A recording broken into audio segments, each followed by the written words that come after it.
Hi good morning friends అందరికీ. ఈరోజు Sunday. ఈరోజుకి శివునికి ఇష్టమైన రోజు కదా, ఆరుద్ర నక్షత్రం అనేది ఆయనకు చాలా విశిష్టమైన రోజు. నేనైతే 4కే లేచాను. ఈరోజు ఇంట్లో పూజ అది ఇది చేసుకొని గుడికి వెళ్దామనేసి 4కే లేసాను. బయట అయితే చాలా చీకటిగా ఉంది, ఎవ్వరు లేయలేదు. ఇంకా 4 అయిందండి టైము. ఇప్పటి నుంచి నేను ఇంట్లో చీపురు ఊడ్చుకొని బండలు అవి ఇవి తుడుచుకొని రెడీ అయ్యి వెళ్ళడానికి టైం పడుతుంది కదా, అందుకోసమని నేను 4 గంటలకి అయితే లేచాను. మీరు కూడా ఈరోజు మీకు దగ్గరలో ఉన్న టెంపుల్కి అయితే వెళ్ళండి.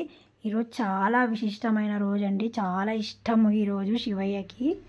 ఆరుద్ర నక్షత్రం కదా ఆయనది ఈ నక్షత్రమే కాబట్టి నేనైతే తొందరగా అయితే లేచి ఇంట్లో అయితే పూజ చేసుకుంటున్నాను. మీరు కూడా పూజ చేసుకోండి. మీకు దగ్గరలో ఉన్న గుడికైతే వెళ్ళండి. అభిషేకాలు అవి ఇవి అయితే జరుగుతున్నాయి గుడిలో. మాకు పక్కనే ఉంది కదా గుడి, మాకు సౌండ్స్ అన్నీ బాగా వినిపిస్తాయండి. నేనైతే తొందరగా అయితే రెడీ అయిపోయాను. ఫ్రెష్ అప్ అయ్యి రెడీ అయిపోయి దేవుడికైతే నేను రెడీ చేసుకోవాలని చీపురు అంతా ఊడ్చేసుకున్నాను. శుభ్రంగా ఊడ్చేసుకున్న తర్వాత బండలన్నీ క్లీన్గా తుడిచేసుకున్నాను. నిన్న కూడా తుడిచాను, ఈరోజు కూడా తుడుచుకుంటున్నాను. ఒక స్టిక్ అలా వేసి తుడుచుకుంటున్నాను. ఇలా మొత్తం అంతా క్లీన్ చేసుకున్నాను. క్లీనింగ్ చేసుకున్న తర్వాత బయట అయితే ముగ్గు అయితే పెట్టేసుకుంటున్నాను. తులసి కోట దగ్గర ముగ్గు పెడుతున్నాను. చాక్ పీస్తోనే వేసుకుంటున్నాను. చూడండి, ఈ విధంగా అయితే నేను సింపుల్గానే ముగ్గు కూడా వేసుకున్నాను. టైం లేదు కదండి, మనము బ్రహ్మముహూర్తంలోనే పూజ చేసుకుంటే మంచిది అని చెప్పి నేను టకటక అయితే బయట అవన్నీ ముగించుకున్నాను. టకటక ముగ్గు అవి ఇవి పెట్టేసుకున్నాను. బయట అయితే ఎవ్వరూ లేరండి, నాకైతే భయంగా ఉంది. ఆ భయంతోనే టకటక ముగ్గు కూడా పెట్టేసుకొని లోపలికైతే వచ్చి దేవుడికి అయితే పూలు అన్నీ పెట్టేసుకొని దేవుడి దగ్గర అంతా క్లీన్ చేసేసుకున్నాను. క్లీన్ చేసుకున్నాక ఇలా దేవుడికి అయితే అగరబత్తీలు వెలిగించి స్వామికి తిప్పి పూజ అయితే చేసుకున్నాను. ఇలా పూజ చేసుకున్న తర్వాత నేను దేవుడికి అగరబత్తీలు అవి అన్నీ పెట్టేసి దేవుడి పటాలికంతా తిప్పేసుకున్నాను.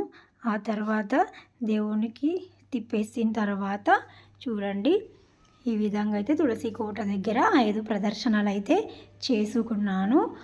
పొద్దున్నే కదండి, ఈమె తులసి కోట దగ్గర కూడా ఇలా తిరిగితే చాలా మంచిది. నేను రోజు తిరుగుతాను, ఈరోజు ఇంకా బ్రహ్మముహూర్తంలోనే తిరిగాను. ఈ విధంగా అయితే పూజనైతే నేను కంప్లీట్ చేసుకున్నాను. ధూపం వేసుకున్నాను. ధూపం అనేది చాలా మంచిది, ఇంట్లో నెగిటివ్ ఎనర్జీ అనేది పోయి పాజిటివ్ ఎనర్జీ అనేది వస్తుంది. చూడండి, ఈ విధంగా అయితే సింపుల్గానే చేసుకున్నానండి. చూడండి, ఇంకా అభిషేకం అయితే చేయాలి శివయ్యకి, అది కూడా చేసుకుంటాను. కొంచెం నిదానంగా చేసుకుంటాను. గుడికి వెళ్ళేసి వచ్చి శివయ్యకి అయితే అభిషేకం అయితే చేసుకుంటాను. మా ఇంట్లో చాలా పెద్ద ఫోటో ఉంటుందండి శివయ్యది. చూడండి ఎంత పెద్ద ఫోటో ఉందో. చూడండి, మాకు శివయ్య అంటే చాలా ఇష్టం అండి, అందుకే మా ఆయన చాలా పెద్ద ఫోటో పెట్టుకున్నాడు. పూజ అంతా కంప్లీట్ అయ్యాక గుడికి అయితే వెళ్ళాను. గుడిలో చూడండి, ఈ టైంకి అందరు వచ్చి కూర్చున్నారు. అభిషేకంకి అయితే డబ్బులు ఇచ్చారు వీళ్ళందరూ, అభిషేకానికి అయితే కూర్చున్నారు. చూడండి, చాలామంది వచ్చారండి. 5 అయ్యిందండి టైము. చూడండి, ప్రదర్శనలు స్వాములు కూడా వచ్చారు, ప్రదర్శనలు అయితే చేస్తున్నారు. శివులు స్వాములు ఉన్నారు, అయ్యప్ప స్వాములు ఉన్నారు, అందరు స్వాములు అయితే ఉన్నారు. చూడండి, నేను కూడా వెళ్ళి దేవుని దర్శనం అయితే చేసుకొని వచ్చేసానండి. చూడండి, వీడియో నచ్చితే లైక్ చేయండి, షేర్ చేయండి, కామెంట్ చేయండి, సబ్స్క్రైబ్ చేసుకోండి. బాయ్.